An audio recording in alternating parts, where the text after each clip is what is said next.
Gonna be honest, I spent a lot of time thinking about any other way to intro into an episode and was just like, press record. It is what it is. So I'm going to talk to you about the opening, and that will be my opening. And so there it is. My name is Sean Little, and I am your host of the Yellow Coat Club podcast. This podcast was birthed out of this idea of this book that I wrote, The Yellow Coat Club, which turned into a children's book, The Boy and His Yellow Coat, and also a podcast. And so not only have I been doing that, I've been doing some marketing, consulting, brand strategy, really everything just kind of revolving around this whole notion and idea that we all have a story to tell, whether you are an individual, whether you're a business, organization, doesn't matter. We have a story to tell. And it's really getting to that place of how do we become vulnerable? How do we become honest to be able to tell that story? You know, there's so many businesses that I've seen, and I don't want to digress from the topic of today's episode, but it's like, you know, people are putting out, you know, spending buku bucks on ads and really trying to tap into the noise that is out surrounding us.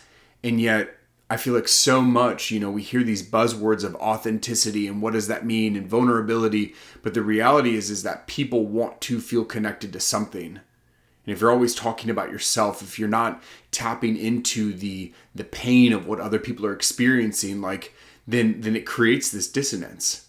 And a lot of times it's because you haven't tapped into your own pain. How am I going to ask you to step into a place of vulnerability and a place of honesty if I'm not willing to do that same thing with you? And so the whole idea behind all of this was, I know that there's more people like me. If you've read the book, if you've listened to any of the podcasts, I share my story. I continue to share my story. And it's not just about me. It's the things that I've learned from amazing people, whether it be through reading books, encounters I've had with other people, the time I've been able to spend with others. Life is about community and learning and being with other people. But if you can't know somebody, and really even deeper, if you don't know yourself, it's really hard to let people into that space and for them to feel that connection to you. And I think so much is that we crave that connection. And so my hope is that as I step forward and share more of my story, that you would find yourself in a place that you're exploring and investigating your thoughts, feelings, emotions, your story, the pain that you would rather not deal with, and say, hey, I'm going to stop letting the fear of this thing dictate, my level of honesty, even if it's just with myself. So that's a perfect segue into, talking about today, which is so kind of the backstory. I was given a prompt. So, I've spoken about this brotherhood that I'm a part of, Warrior Week. If you're ever looking to be connected to a brotherhood that's really going to push you and in all of the best of ways, but also help you, set targets and move forward and advance in your life. This is the place that I have found. And so regardless, I was given a prompt to me that said, hey, you are going to sit down and you're going to journal on Sunday. And the thing is just like literally you're going to write on a piece of paper, here's what God's done in my life this past week, ...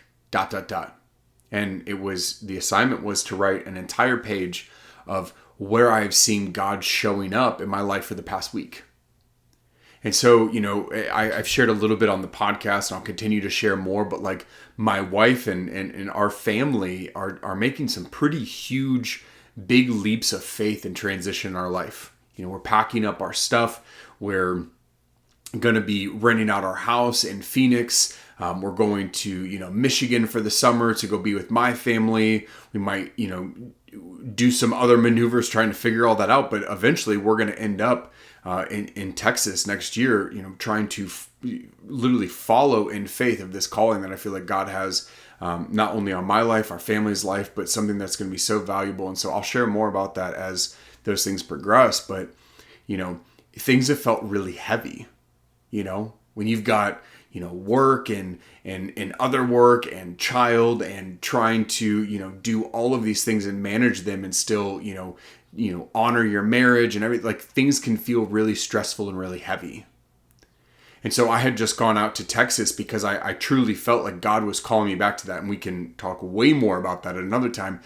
But it was funny because I was talking to my boss the other day, and I expected that I was going to have this moment while I was out there going like, oh my gosh, this is it. And what my boss even was joking with me was like, oh, were you expecting to have your burning bush moment? I was like, yeah, actually I was. And I didn't. And so for me, that was this like really big uncertainty of, piling onto just uncertainty and more uncertainty and just going like, God, where do you want me to be? Where am I supposed to be? Me. And so I sat down and I just started journaling about where I've seen him show up in the past week. And it was very interesting because I didn't actually write anything that had happened per se at all. Like, not this huge revelation, not anything like that. The things that I found myself writing down were all of the people that I got to spend time with in the past week. My wife, my son. We got to go visit my wife's cousin, who's like her, they're super close, and we got to hang out with, his wife and their, 1.5-year-old. I got to go see one of my coaches and meet his wife. And spend time in fellowship with, the church, the people that he shepherds there. Got to go be with another brother down, outskirts of Austin, Texas, and see this young man that I have, that I've been coaching for a long time that I haven't seen in over a year. And I just kept thinking, people. Even, I wrote, we were on this airplane, and there was this woman that was just kind of funny. She was a flight attendant, was really funny, and like just had some banter with her. And it was just one of those things that I was like, oh my word, it was just people. And so really what it funneled into was this big note of gratitude. And so that sets the stage of where I was at in that moment, this past Sunday. And realizing and looking around myself and going, wow,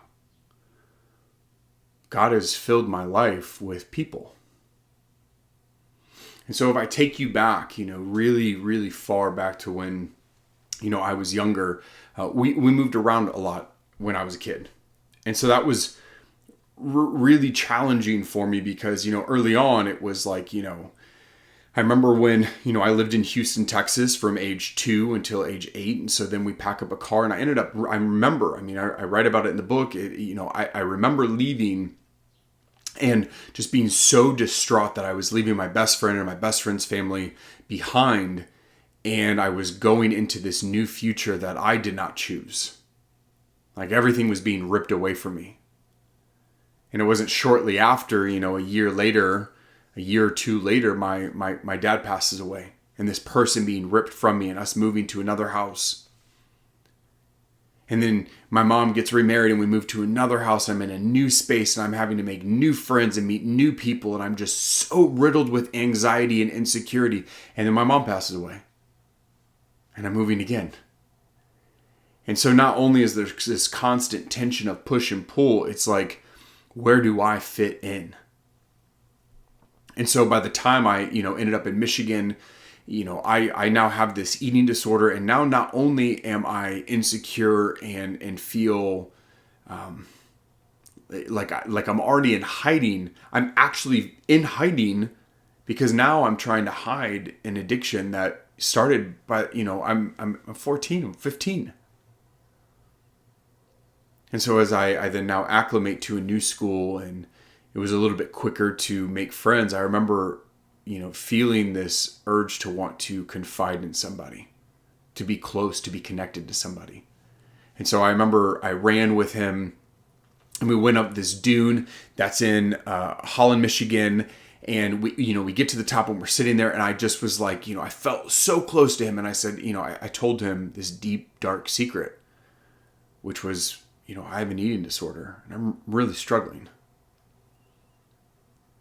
We'll come to find out a week or so later, yeah, he went and told a bunch of other people. And I felt so betrayed. To reach out and to feel that betrayal. And so now, there's other moments that happen in this space in my life where I was struggling. I moved to another school. I'm meeting new friends. And once again, I confided in somebody about what was going on in my life. And they said, oh yeah, my parents told me. Honestly, probably everybody in our grade knows. Like the secret had gotten out because of information that people shared that wasn't theirs. And I was very bitter at that time. And I was in a pretty dark place. I remember telling somebody, I mentally wasn't doing well.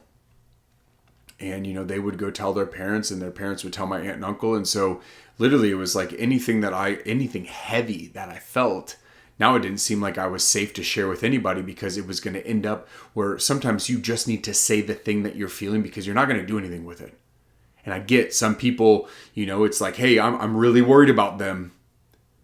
Sometimes I should be able to tell you the thing and tell you, hey, I don't need you to worry about this, and just trust that.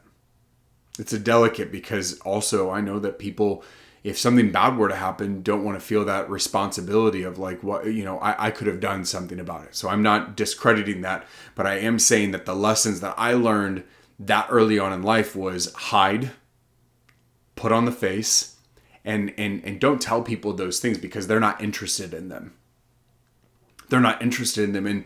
And what that really does, it's very interesting, because I remember this popped up often through my life, is I would be in this space where I'm surrounded by people.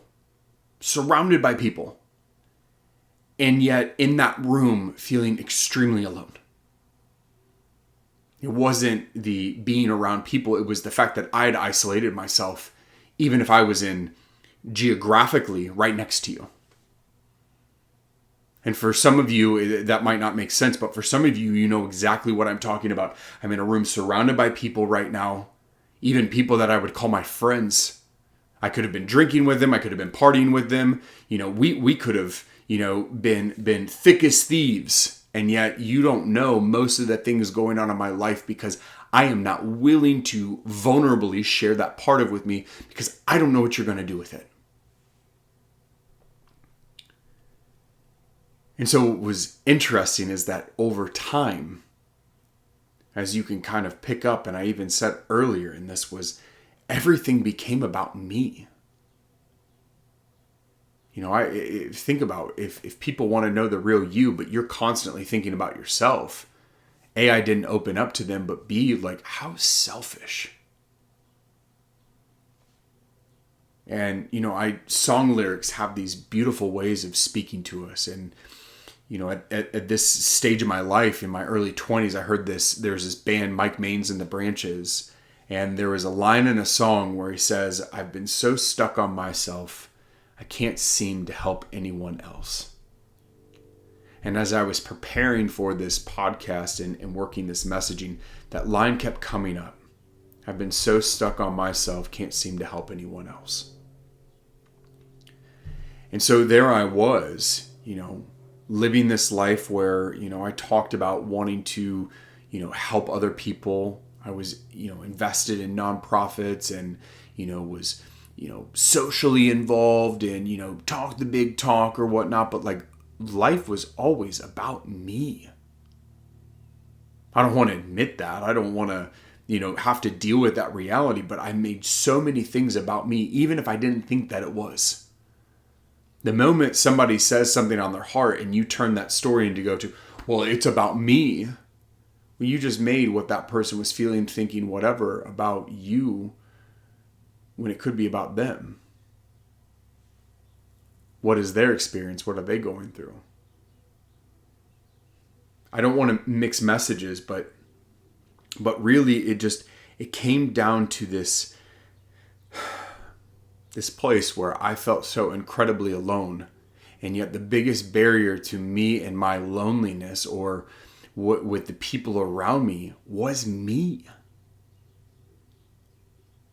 What I needed to do was step out of hiding and be willing to be vulnerable, to be hurt. Be vulnerable to tell somebody those things that are on the tip of your tongue that if only they knew.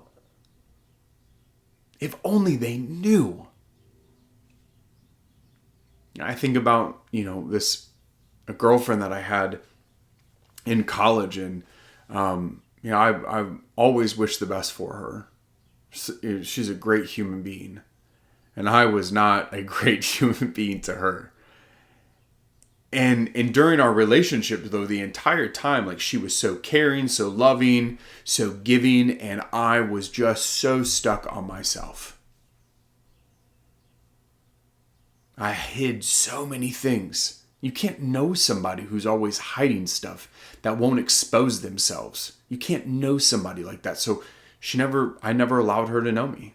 Maybe she knew that the things that I was doing, but I was taking pills in secret. I was drinking far more than probably I allowed people to see it, and it would slip up from time to time. But the reality was I was trapped, and I was unwilling to just say, hey, I'm not doing okay.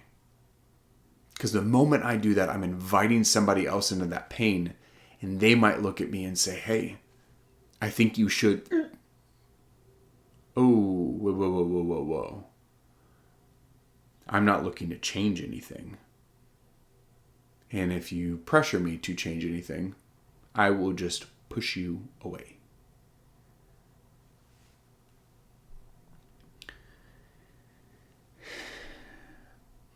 There was another, during this time, I got really into the band Blind Melon. If you're familiar with the song Rain, or No Rain, do do do do, all I can say is that my life is really...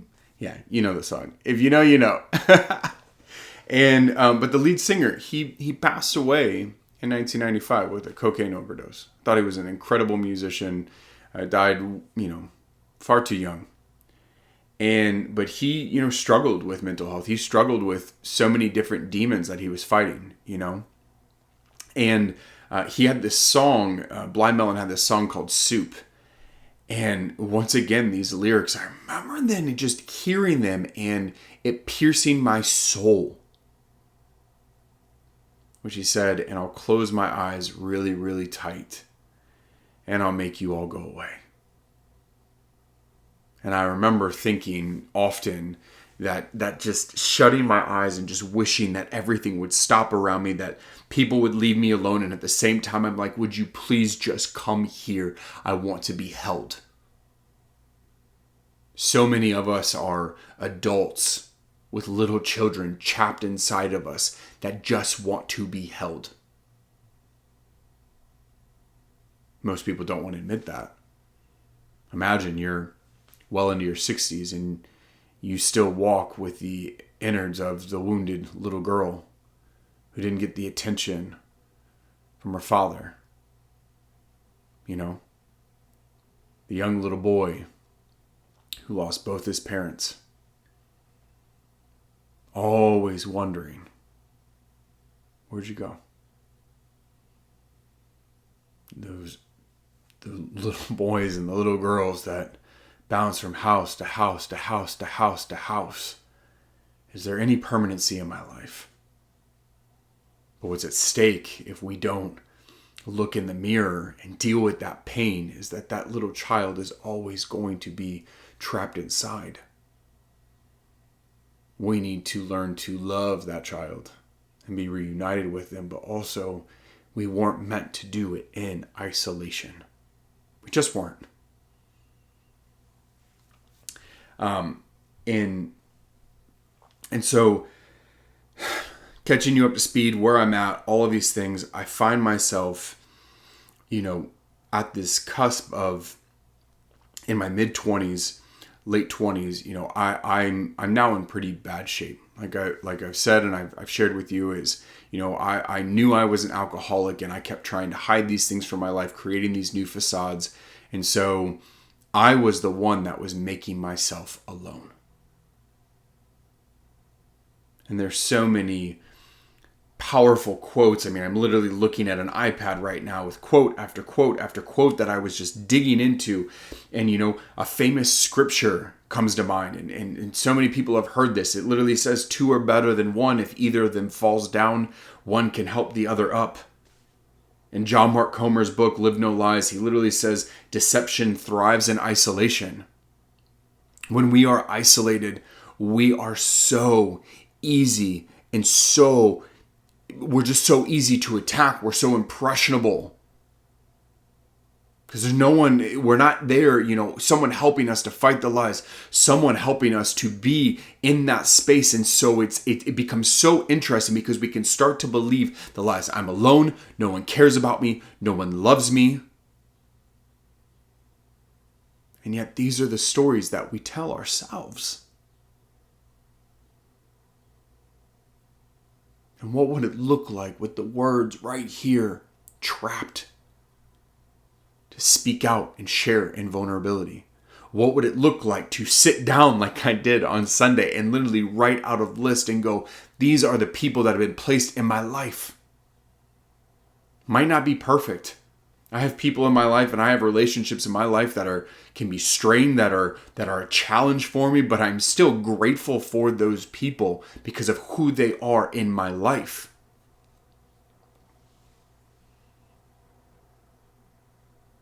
I was listening to a podcast recently, and I've never heard this take on the story of being in the garden, but it hit.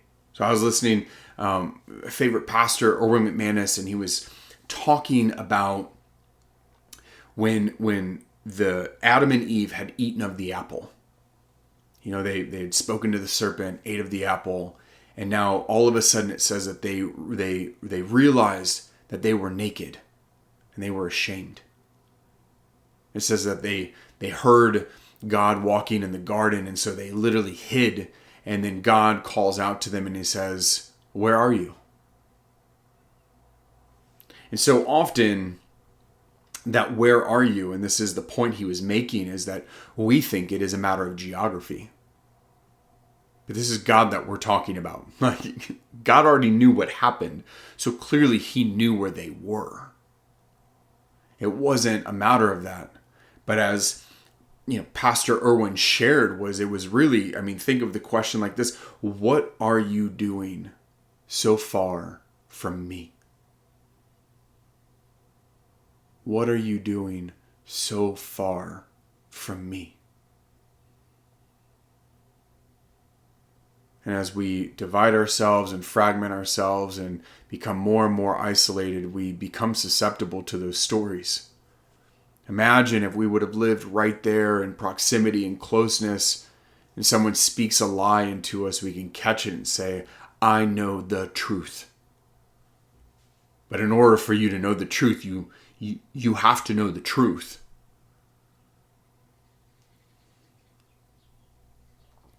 Kurt Thompson in The Soul of Shame shares that shame drives us into hiding, but love invites us to step into the light.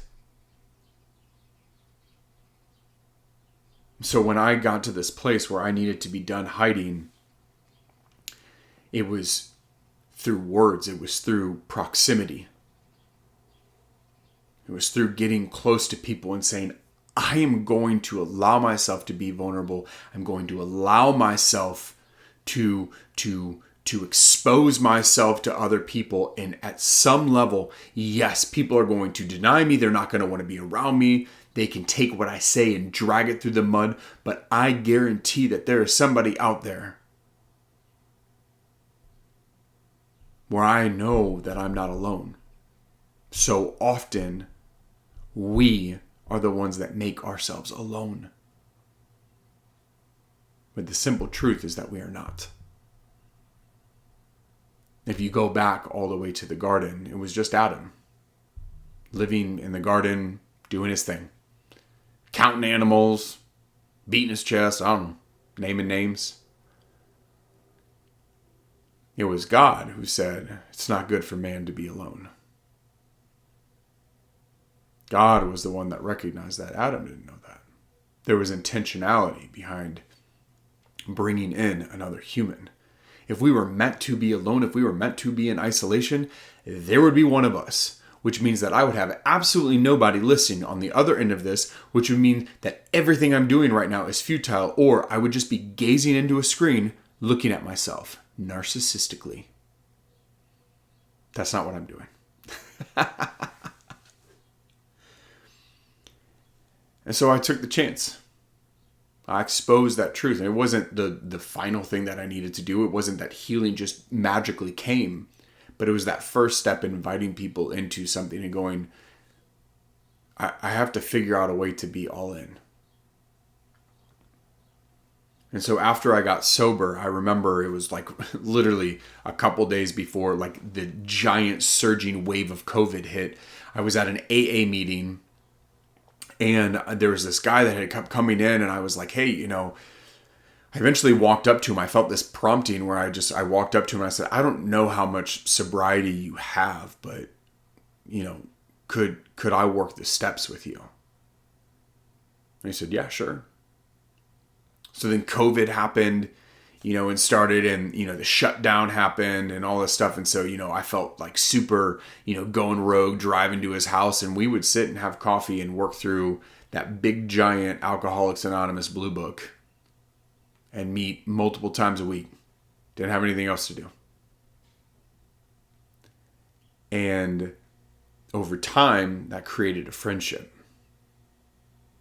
And I will tell you that even to today, I tell everyone, hey, everyone needs a Paul. Because I remember the moment that I shared with him or exposed something about myself that I had kept in hiding. I told him that, that I had quit smoking weed, at some point in my life. And then I kept, smoking. And so I finally told him, and he was not happy. And I was pissed that I told him. I remember that. And he came back, it was a couple days later, and was like, I'm really sorry for how I responded to you. I was like, all right. And I think it's ever since that conversation, there's not a single thing that I could not tell him. That I have a best friend who I can literally share anything with, because carrying that kind of load is so heavy. There's a lot of things that you're going to have to carry in your life. But the things that are weighing you down simply because you can't share that burden with another person, it's not worth it. One of the really cool things, and God brought me to was, this brotherhood that I've spoken about in Warrior Week. There's the initiation week that we go through, and one of the things that you see, and the Navy SEALs do it, and there's other people, there's other, crazy, ops groups and stuff that they'll do literally log PT. If you're familiar with log PT, you have, 5-6 guys on a big giant log, and you're picking it up and you're putting it over your shoulder and other shoulder, and you're walking really far distances with it. You're literally in the ocean, like underwater, up over water. You're doing all of this together. But if you think about, if you have this big giant, massive log, and you have 5 people shouldering the burden, it's not so bad. Remove one of those, it gets heavier. Remove 2 of those, it gets even heavier. And 2, at some point, it becomes unmanageable. And at 1, you can't. And what that taught us was that pain shared is pain divided. That pain shared is pain divided. We were not meant to do this life in isolation. And it leads you to a place where we have to trust people. And be willing to get hurt in the process. It's just a part of life. But the alternative is suffering alone by yourself. And so there's this daily practice that I have, weekly practice that I've been doing, which is called CEO of the Universe. And it's kind of similar to what I did on that Sunday. But it's really this business meeting that you have with God, the CEO of the universe. And it's got two protocols in it. Well, you set the frame where you put it on your calendar, you don't change the date. You're having a meeting with the most important CEO in the entire universe.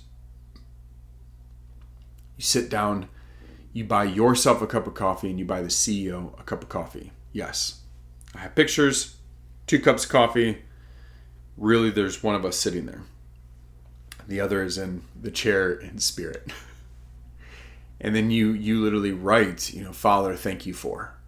And you just start thanking God for all of the things. And in doing that practice, I end up writing a lot of names. And just like this last Sunday, where I sat there and I wrote a lot of names. Because the moment I start stepping out there, the moment I started putting myself out there, it wasn't automatic. And it wasn't that other people haven't hurt me, just like I haven't hurt, like I've hurt other people. I know that I have. But we have to be willing to keep stepping out. Otherwise, whatever pain, whatever lie is driving that action, it wins. The enemy wins. And we have lost far too many people to this isolation that leads to the lies that lead to us just living in a time of brokenness when we really were meant to be in community with one another. Now, I am of the unpopular opinion. Other people have it different ways, and it could be from my upbringing. But some people are ruthlessly, devoted to family. Family, their extended family and, all this and, everyone gets connected and they get together for everything. After my parents passed away, I didn't have that. But I had friends. And for me, it came out onto that, if you've ever seen Fast and the Furious and if Vin Diesel says it, then it's gospel. But, he talks about family, but it's the misfits of the people that he had surrounded himself with. And I have those people in my life that I would drop anything for. I don't feel the need to owe somebody or the guilt of, and I know that there's a certain duty, and I'm not saying that you shouldn't be with family, but so many people are like, well, my family, and it's like, dude, maybe your family is your family. But the people that God has placed in your life for you to do life with, to share all of these burdens, it doesn't mean that they have to have the same blood as you. They just don't. At least that is where I sit. That's where I stand, because there's, no wrong way to eat a Reese's. I mean, if you've ever seen the old commercials, apparently there is, but also there's not. It's this notion that it's being in community, and it doesn't have to be a one size fits all. If you're best friends with somebody in your family, great. But whoever that is, it is being connected to a community of people, because we were not meant to be in isolation. And the moment we start looking outside of ourselves and seeing that we need other people, and guess what? They might just need us. Showing up just as we are.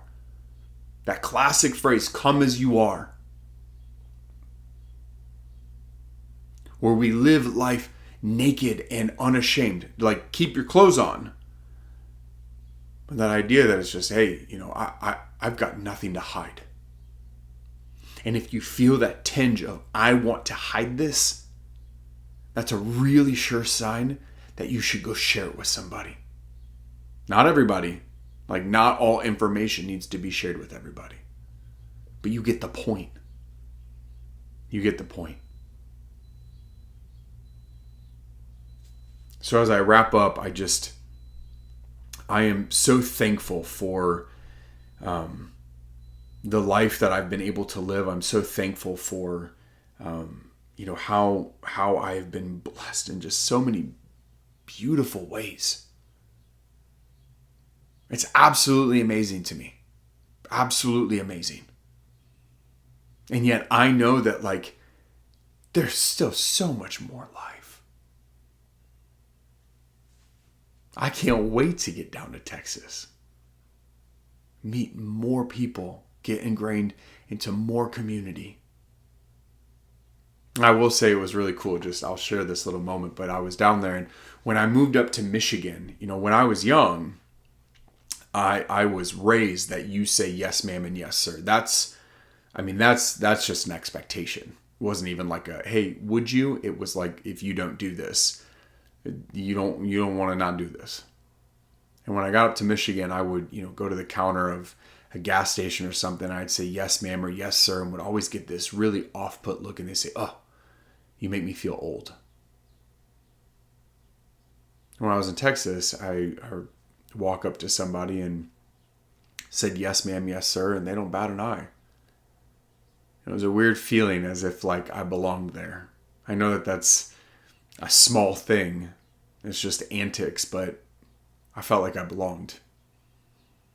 I looked around me, and it was one of those feelings that I hadn't felt in a while. It was just, might not fully have found the exact place yet, but I know that we're on the right path. And along that way and along that road, as we step out into faith and build new things and step into this future that God is calling us to, our own becoming, there's going to be people. And I look forward to the years that I have left, being able to do life with people and just watching even just glimpses of God's beauty and glory simply through the creation that he looked at and he said, it's very good. It's very good. I thank you for joining me, and my encouragement to you as we leave is go find those people. If you've been choking on the words to say to somebody to just open up and talk about a struggle or something that, that's been, plaguing you for, it could be weeks, could be years. Step out of that hiding, step out of that isolation, allow somebody into your pain. And if you get hurt, you get burned, get back up and try again. You might be pleasantly surprised, find those people. And also find people that are going to elevate you. That's a really crucial part. I was about to press and end this thing, but final thought. Don't just surround yourself with people that are going to agree with you or just let you sit in misery. Find people that are going to sit there, love you, listen to you, but also challenge you. That are not going to just let you accept, they say misery loves company. So I guess get out of isolation first, but that's a doozy then, Be careful of the company that you keep, but keep it. That tension that pulls. But man, it's not it's that stepping out of hiding, but also go find your tribe. Find that community of people that God, that you can connect with and resound, that you are encouraging one another to step into the future that God has called each of us to. That is the becoming. That is the Yellow Coat Club. Thank you so much. And I look forward to hearing from you guys. And I've gotten some emails in and stuff, which is really cool. But just how you continue to live your life and become the person and live the life that God created you to live. We'll talk soon.